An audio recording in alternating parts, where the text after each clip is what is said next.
Të nderuar besimtar, ne e falenderojmë Allahun e lartësuar që na bëri të mundur të arrijmë muajin e Ramazanit. Këtë muaj që nuk e arritën shumë prej atyre që nuk janë më mbi tokë, e gjithashtu nuk e vlerësojnë dhe nuk e shfrytëzojnë ata të cilët Allahu i lartësuar nuk i ka udhëzuar. Në këtë muaj është rasti që ne të garojmë për punë të mira, për të çuar në vend urtësinë e agjerimit. Që Allahu i lartësuar thotë: la'allakum tattaqun. Thot në mënyrë që ju të bëheni të devotshëm. Pasi Allahu i lartësuar tregon dhe urdhëron dhe thot ju është bërë obligim agjerimi, siç ishte bërë obligim për ata që ishin para jush, thot në mënyrë që të bëheni të devotshëm. E devotshmëria, të nderuar besimtar, është një nocion e cila nuk arrihet për një ditë dhe për një natë, por ka nevojë për praktikë të përditshme, për adhurime të shumta, për përpjekje pa ndalim në gjithë jetën tonë, për të bërë çfarë Allahu i lartësuar na obligon dhe për t'u larguar nga ato që Allahu i lartësuar na ndalon. Kjo është devotshmëria, që njeriu të çojë në vend urdhrat e Zotit dhe të largohet nga çfarë Zoti ndalon. I tilli është besimtari i mirë. Besimtari me këtë e mat veten e tij, e krahason veten e tij, se si është në lënien e harameve dhe në çuarjen në vend të obligimeve të Zotit. E Allahu i lartësuar urdhëron në librin e tij për të garuar, për të nxituar, për të konkuruar ne në punët e mira me njëri tjetrin. Siç thot Allahu i lartësuar: "Wasari'u ila maghfiratin min rabbikum wa jannatin 'arduha ka'ardi as-sama'i wal ard u'iddat lil muttaqin." Thot ju garoni, nxitoni, përvishjuni punës, konkuroni me njëri tjetrin, për të bërë punë të mira, me të cilat ju do të meritoni faljen nga Zoti juaj. Dhe do të meritoni xhenetin, gjerësia e të cilit është sa gjerësia e qiejve dhe e tokës. Është përgatitur për këtë. Është përgatitur, thot, për të devotshmit. Për të devotshmit. Për ata që Allahu i lartësuar në ajetin e agjerimit thoshte në mënyrë, pra agjeroni në mënyrë që të bëheni të devotshëm. Çoni në vend urdhrin e Zotit për agjerim, e natyrisht në agjerimin tuaj largohuni nga haramet, nga çfarë Zoti ndalon, në mënyrë që të bëheni të devotshëm dhe të meritoni faljen e Zotit dhe të meritoni xhenetin, gjerësia e cilit është sa e qiejve dhe tokës. Të nderuar besimtar, nga shenja apo treguesit që Allahu i lartësuar e do robin e tij besimtarin dhe i ka dhënë atij sukses, është që ti mundsoj atij gjatë këtij muaji të bëj punë të mira sa më shumë. Është tregues që Allahu i lartësuar e ka dashur dikë dhe i ka dhënë sukses që të fitojë në këtë garimin tonë në Ramazan, në këtë konkurimin tonë në Ramazan, se kush të dali pari. Tregues se Allahu i lartësuar i ka dhënë sukses njeriut është kur i mundson atij punë të mira në ditët e Ramazanit kur është agjërueshëm dhe në netët e Ramazanit. Gjatë gjithë kohës. Thot Allahu i lartësuar: "Wa fi dhalika falyatanafasil mutanafisun." Në të tilla dhe për të tilla rezultate le të garojnë ata të cilët garojnë. Për të arritur faljen e Zotit, për të arritur shpërblimet e tij, për të matur me njëri tjetrin se kush ka punuar më shumë të mira. Prandaj Ramazani është një stacion vjetor i përvitshëm, të nderuar besimtar, në të cilin njerëzit e devotshëm, besimtarët e mirë furnizohen për udhëtimin e tyre për tek Zoti i gjithësisë, për udhëtimin e tyre për në botën tjetër. Furnizohen me devotshmëri për në rrugën e tyre për tek Allahu i lartësuar. Nga punët më madhështore, në të cilat garojnë besimtarët e mirë, të devotshmit, edhe që është mundësia për të gjithë në këtë muaj të garojnë dhe t'i bëjnë, të gjithë, edhe ata që janë fillestar, edhe ata të cilët nuk kanë qenë gjatë vitit shumë korrekt me adhurimet që Zoti obligon. Është mundësia për disa vepra në këtë muaj që të gjithë kanë mundësi t'i bëjmë dhe të garojnë me njëri tjetrin dhe me besimtarët e tjerë të devotshmit në mënyrë që të fitojnë me lejtë Allah në këtë muaj. E para nga këto punë është agjerimi. Dhe më para se të filloj të nis, kam një këshill për nënat, motrat, kush nuk ka ardhur për xhuma, është mirë që të zbres poshtë nga xhamia dhe të qëndroj aty jashtë xhamisë dhe të pres ndonjë ndihmë nëse ka dikush për t'i dhënë diçka. Ama mos e prishni adhurimin për ata të cilët kanë ardhur për t'ju falur Zotit dhe për të dëgjuar predikimin e xumas. Prandaj nuk duam të dëgjojmë zëra as pak kur hoxha predikon. Nga punët më madhështore nderuar besimtar për cilat garojnë njerëzit e devotshëm, besimtarët e mirë në këtë muaj, natyrisht që është agjerimi. Agjerimi me cilin specifikohet ky muaj, që është obligim, që është një nga 5 shtyllat e Islamit, që kush e kryen, kush e zbaton, ka çuar në vend një shtyllë të Islamit dhe një urdhër të Zotit. Më e rëndësishmja punë që bëhet në këtë muaj, natyrisht mbas namazit dhe shahadetit dëshmisë së Allahut për të futur në fe. Dhe natyrisht që agjerimi ka vështirësi. Nuk është i lehtë për të mbajtur. Nuk e mban dot kushdo. Por besimtari që Allahu i lartësuar i jep sukses, ai gjen shumë të lehtë, shumë të lehtësuar, shumë të natyrshëm.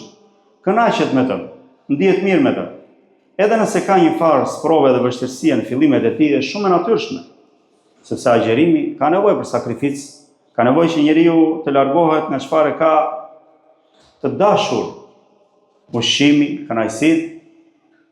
Gjithashtu, veset e gjuhës, veset e shikimit, të dëgjimit, të nderit, të gjitha këto pra besimtari është i obliguar që të largohet prej tyre kur është agjërueshëm. Dhe kjo ka nevojë për durim.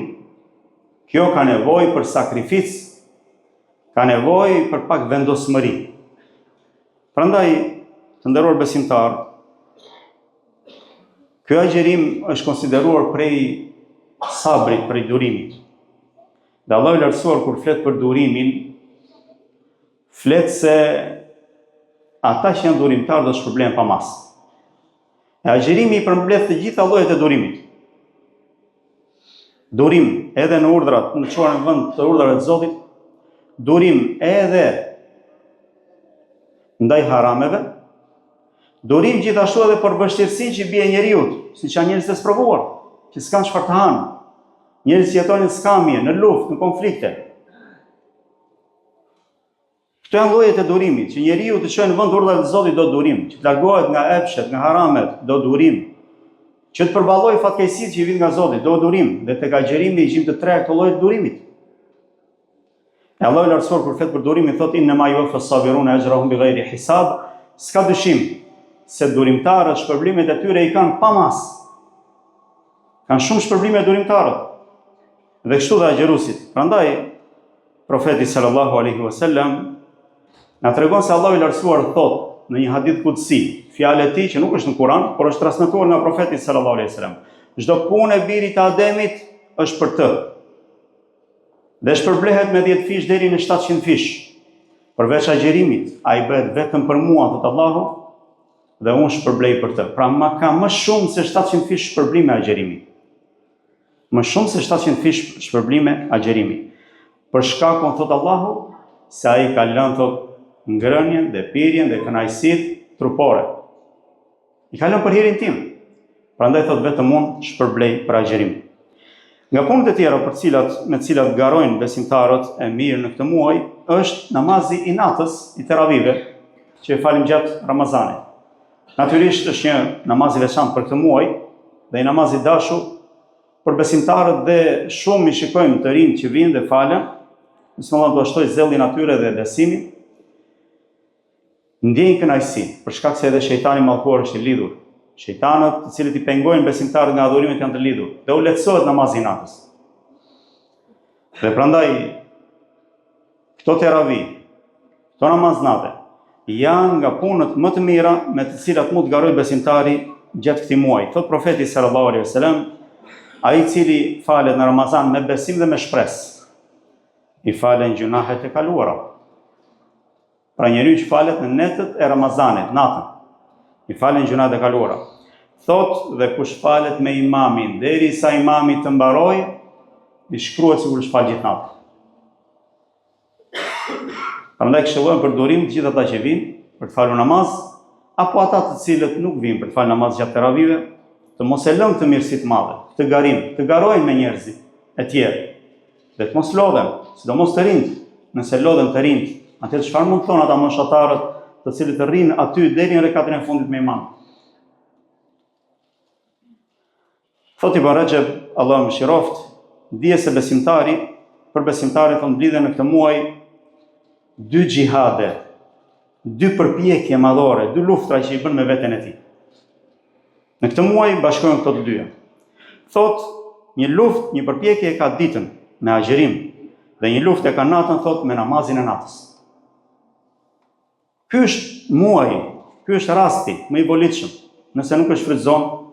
Ditën, thot, përpiqet lufton me veten e tij, me agjerim, dhe natën, thot, me namazin e natës.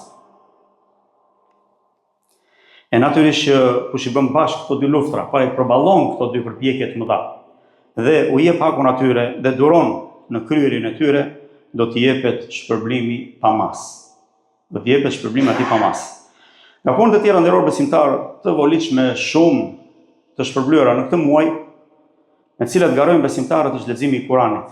Ky muaj është muaji i Kuranit. Allahu i lartësuar thot shahru Ramadan alladhi unzila fihi al-Quran. Thot muaji i Ramazanit është muaji në të cilin zbriti Kurani. E natyrisht besimtarët në këtë muaj i japin hakun Kuranit.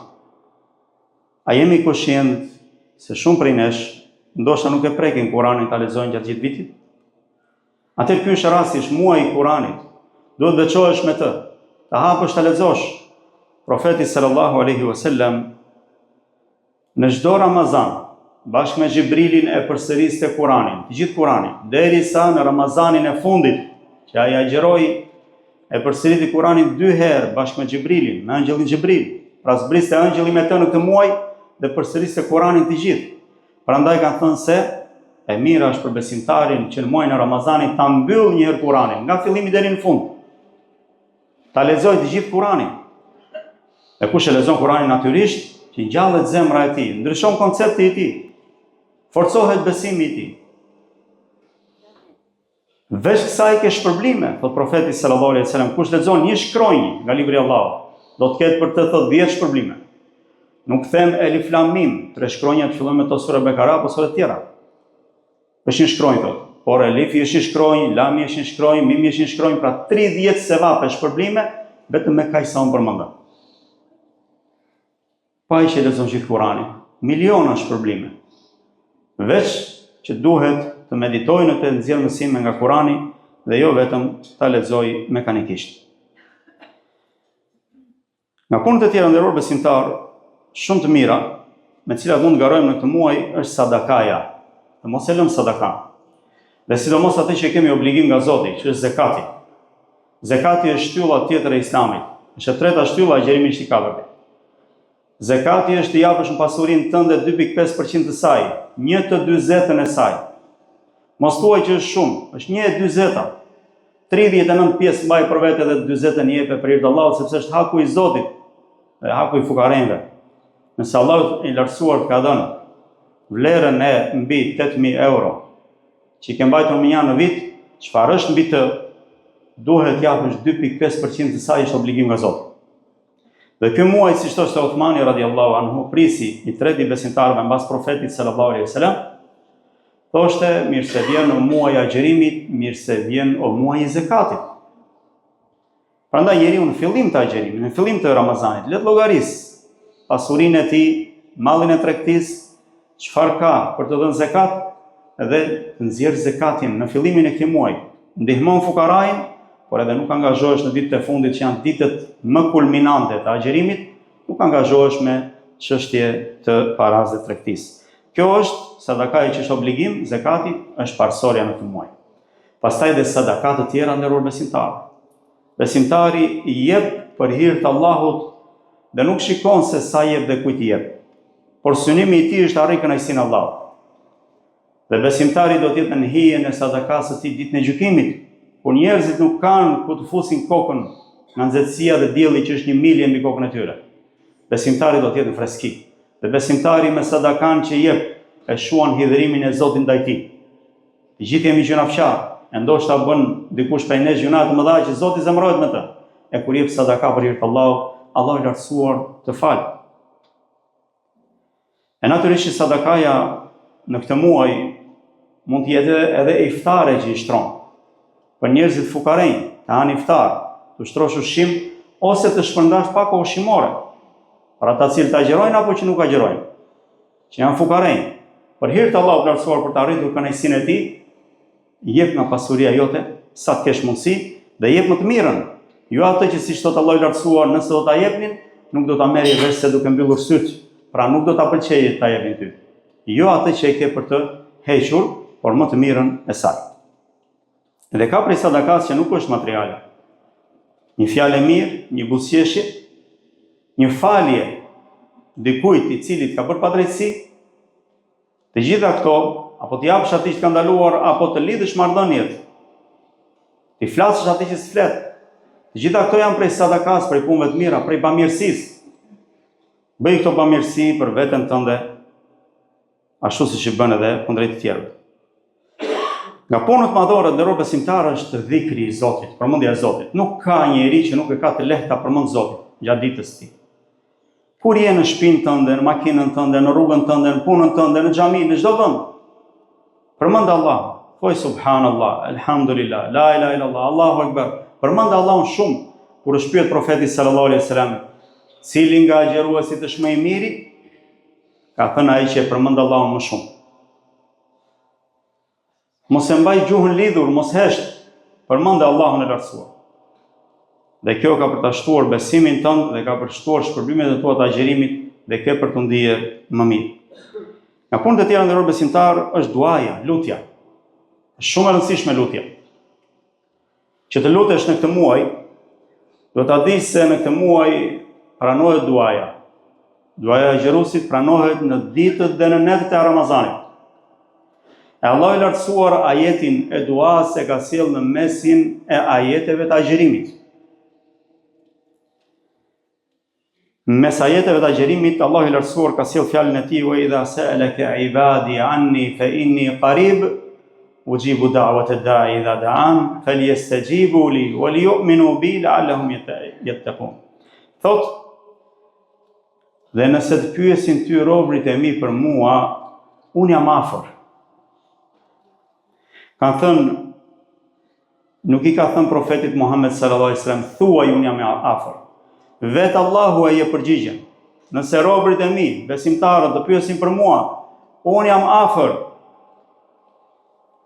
Nuk kam nevojë për ndërmjetës, as për të thënë që është afër. Ndryshe nga ata të cilët shkojnë nëpër varre, nëpër teqe, nëpër vende të mira, nëpër kisha, mendojnë se Zoti dëgjon po shkuan atje. Mendojnë se Zoti nuk dëgjon veç se nëse shkon tek Zoti nëpërmjet tyre.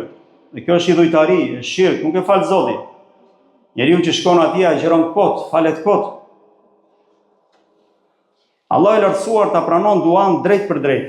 Ti lutesh në veten tënde apo me zë. Por lutju, sepse ky është muaj i duave, muaj i lutjeve. Që Allah i lartësuar i pranon, siç kanë thënë dietarët, sjellja Ibn Ashur thotë, në këtë ajet ka një tregues, pra tregohet se agjeruesi është në një gjendje që Allah i lartësuar ja dëgjon lutjen. Ja dëgjon duan. Dhe se Ramazani thot është muaj në cilën duat pranohen. Dhe thot profeti sallallahu alaihi wasallam, 3 lutje marrin përgjigjen e tyre. Pra Zoti u përgjigjet atyre. Duaja e agjeruesit, duaja e njeriu që i ka bërë padrejtësi dhe duaja e atij që udhton, pra që është musafir. Gjithashtu nga punët për të cilat garojnë besimtarët në këtë muaj të nderuar besimtar është përmirësimi i zemrës. Zemra të pastrohet nga mlefi, pastrohet nga hasedi, nga smira, pastrohet nga paragjykimet kundrejt njerëzve, nga syfajësia kundrejt Zotit, në adhurime, nga hipokrizia dhe ngurtësia e saj, që njeriu ta zbuz zemrën e tij dhe ta pastrojë nga të gjitha këto vese dhe ligësi. Ky është muaj. për cilin duhet garoj, të lutet për këtë dhe të punoj që zemra e tij të pastrohet, sepse nderuar besimtar, kjo dynja do të shkojë. Nuk është e përjetshme. Dhe njeriu nuk i ngelet veç se puna e tij e mirë, dhe veç se nuk i bën dobi veç se zemra është shëndetshme. Thot Allahu i lartësuar, yawma la yanfa'u malun wala banun illa man ata Allah bi qalbin salim. Atë ditë nuk do të bëj dobi as pasuria dhe as fëmijët. Dëgjoni mirë, as pasuria dhe as fëmijët nuk do të bëjnë dobi para Zotit. Dhe kur nuk bëjnë këto dy gjëra dobi, të cilat janë mbështetja jote më e fortë, nuk ka për të bërë dobi asgjë tjetër. Thot illa man ata Allah bi qalbin salim, veç se kush del para Zotit me zemër të shëndetshme. Zemra e shëndetshme me shëndet është ajo zemër e cila nuk i ka këto sëmundje në brendinë e saj. Ne lutim Allahun e lartësuar na bëj ta shfrytëzojmë këtë muaj dhe të garojmë për punë të mira me njëri tjetrin, dhe të na i pranojë Allahu i lartësuar këtë mund të pakët cilin e kryejmë gjatë këtij muaji. Wa sallallahu wa sallam ala nabina Muhammad wa ala alihi wa ashabihi ajma'in. Alhamdulillahi rabbil alamin wa afdalus salatu wa taslima ala nabina Muhammad wa ala alihi wa ashabihi ajma'in.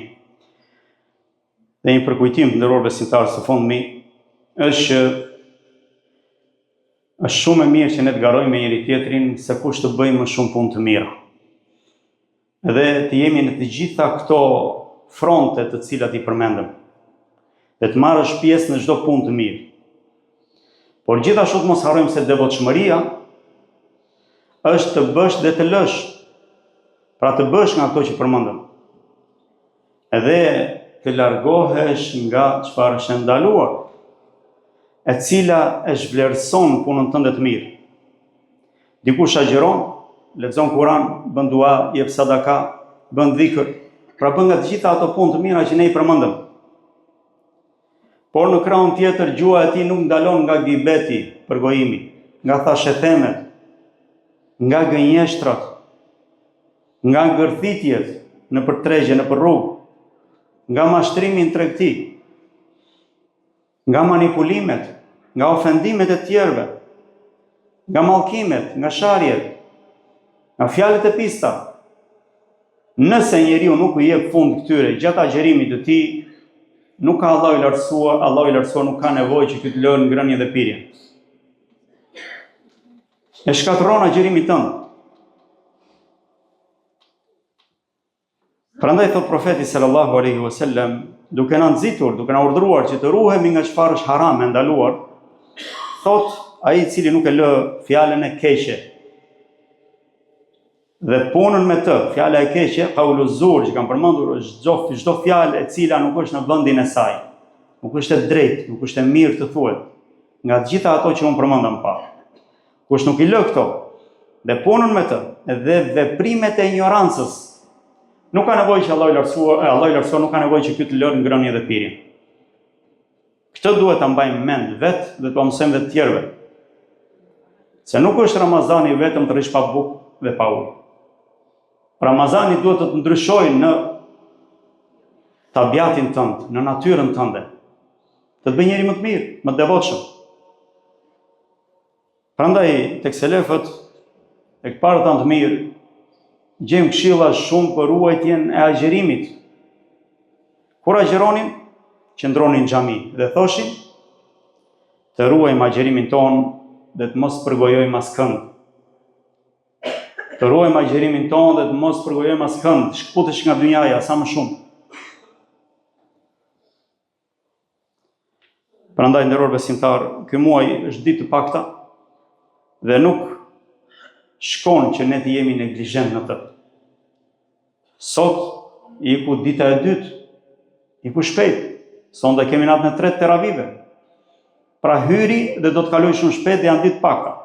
Pra nuk pranohet në këtë muaj që ne të jemi neglizhent, por duhet që të garojmë, siç Allahu i lartësuar urdhëron dhe thotë, garoni dhe konkuroni për në falje nga Zoti juaj dhe për në xhenete, gjerësia e cilëve është sa qive dhe tokës, është përgatitur për njerëzit e devotshëm.